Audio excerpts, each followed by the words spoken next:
Evo, vratili smo se u drugi deo kako instalirati FIFOS.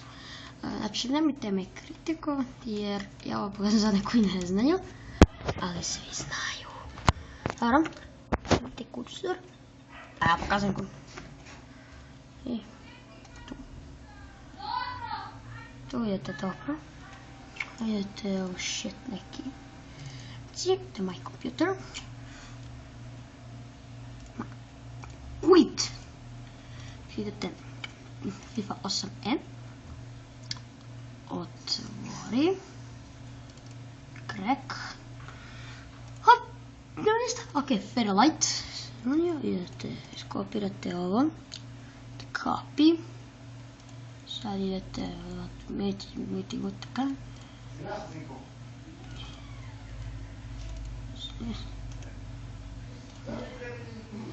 Da.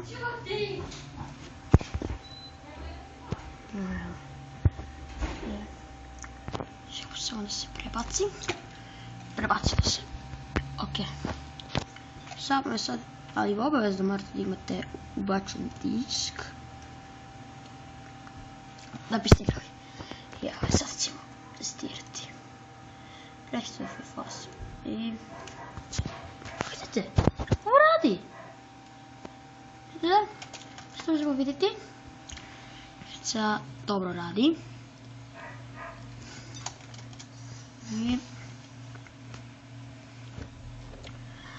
ok, izgleda malo staro. Ovo su sve lige što imate i nema ih baš mnogo. FIFA 8. Evo sve to ima. Ovo nisam igrao. Exit Windows da bi se izašli. Kick off. Classic. Kada će biti... o jeboga. Gdje je španska liga? Barca. I...